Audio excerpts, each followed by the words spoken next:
Okay, now this is our development site. It's changed a little since you've watched the development video. I added my buffers to my water body, so I moved the development boundary back a little bit. You can also see that the roads are in here right now. So this video is going to be a little bit about roads. So first thing you probably want to do when you're working with your road database, and roads are going to be kind of setting the tone, determining where you can build your lots because you need road frontage. So first thing I'm going to do is I'm going to clip my roads to my development site. You can do this again in geoprocessing, clip. This is what was done to all your data before you received it for your geodatabases. Input feature, roads, clip feature, development 2, and then make sure you locate this in your geodatabase and call it something logical like development roads. So the reason we're clipping these is twofold. We're going to actually edit our roads quite a bit by the end of this to add new roads and determine the cost of those roads that we add. So now I can remove the roads from my table of contents, the previous roads, and you see what it's done here is it's clipped it to the extent of my development. I no longer have roads running outside of my development. So if you drastically change the shape of your development, you would want to redo this clip.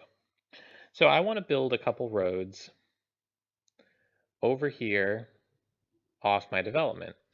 So I can go about that very easily, right? So I'm going to stop editing and then I'll start editing one more time just to save those edits that I did do on my development. And so let's start editing again. Make sure your roads are involved in this. They are. I have pretty much everything in the same spot, so that should be fine. So go to your create features, click on your roads. Line is what we want, so that's good. And then we're going to just build a road. I'm going to build one road over here, somewhere like this. And this is just as an example. I'm not sure that these will be my final roads by any means, but just to start with, this is what we're going to do. It may be good to start building some lots first. I'm certainly going to build a road over here as well. And I'll probably build another road that connects here. So I want to first open up my attribute table. And these roads I need to, we've got all this detail in here. So a lot of this is not useful for you. So you could turn off these fields that aren't useful. And that way you just won't see them. Or you could delete them completely if you were outside of an editing session. But for now, we're just going to turn off some fields just to get our table a little more workable. And we're also going to turn off our editing session, add some fields to this table. So right now we just want a length field. Make sure it is a float and click OK. And now this is just going to be in feet. So we're going to calculate our geometry.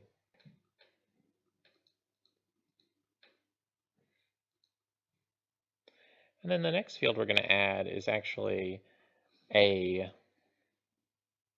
new, we're just going to call this new, and it's going to be a text field, and it's just going to be if they are a road we built and we have to calculate the cost, or no. So okay, so we know that these bottom 3 roads here are our built roads, so we do yes. Make sure you have it in quotes, click OK. And we could click no for, we could switch our selection and calculate no for these down here.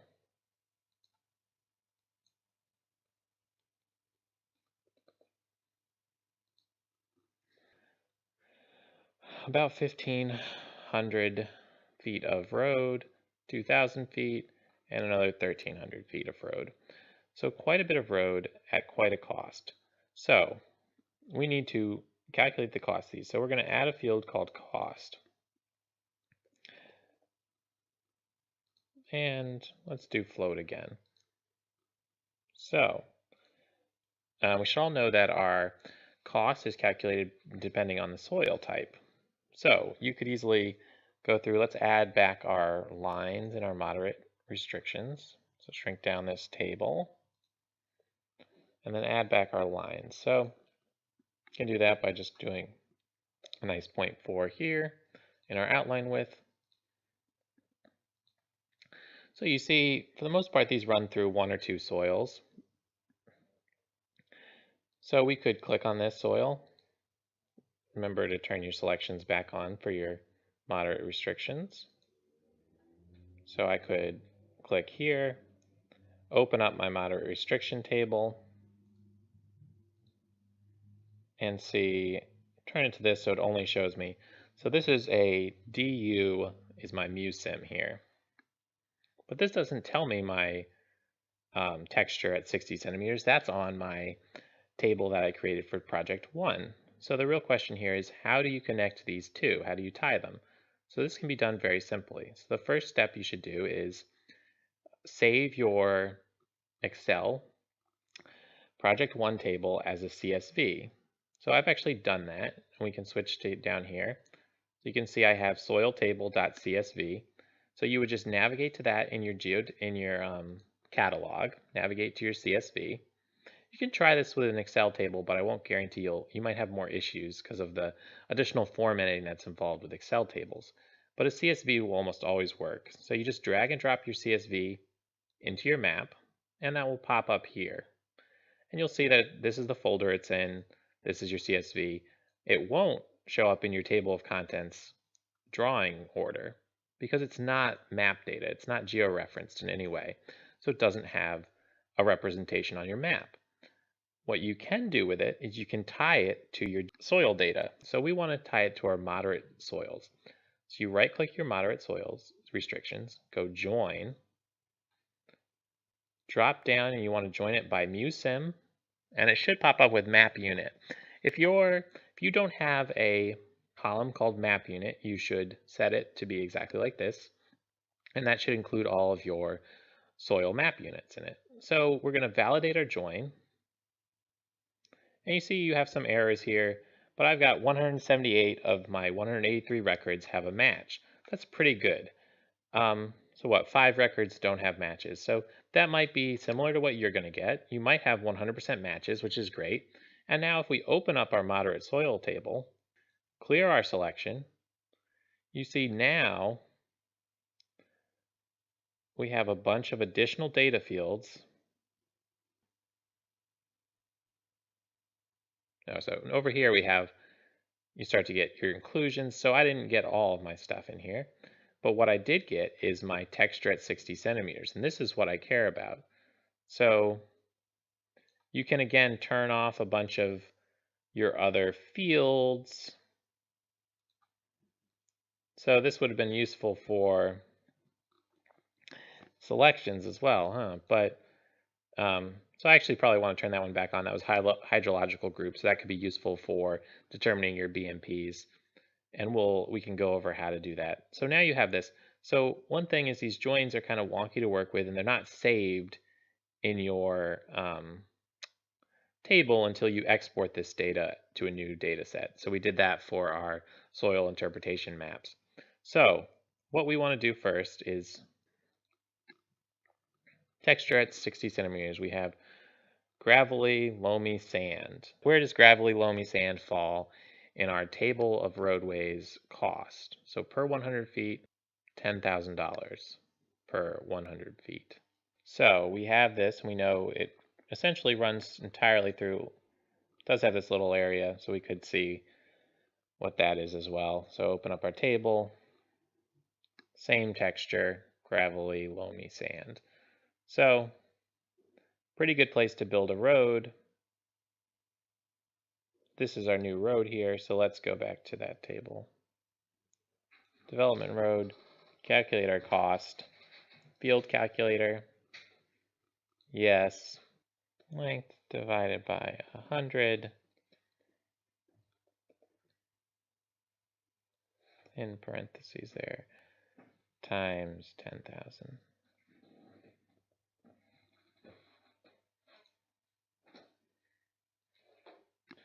So you see that very expensive to build roads here. It's going to be cutting into our profit. We're probably not going to want to build a whole lot. So but roads are really important for getting enough housing lots into your development. So let's go through and we'll assume that we'll try the second road here. So let's see, fine sandy loam. And this one over here, also fine sandy loam. So up with fine sandy loams, we're in the 10,000. But it's good to check, and this is one way you can check those costs using ArcGIS, tying your table data to it. So we can actually switch back to development roads, select these last two roads, and do that same calculation. So we're going to divide our length by 100, so every 100 feet is costing us $10,000. Okay, so we have a whole lot of money. You can see that if we clear our selection here, we do statistics, we have our total here, our sum, almost $500,000 to build our roads. So that may not be economical. If you can build several of houses off each of these roads, then they become worth it to build that much road. But you want to be careful. You want to balance your road development with your housing development and the cost of it. So that's just one way to calculate the cost of your roads when building a few new roads. We'll probably keep those roads. We can always update these calculations. If they go through a different soil, you always want to be aware and check that. And tying your soil table will also be useful for determining your hydrological groups for your BMPs. It's a useful thing to do, joining tables. Thanks for watching this video.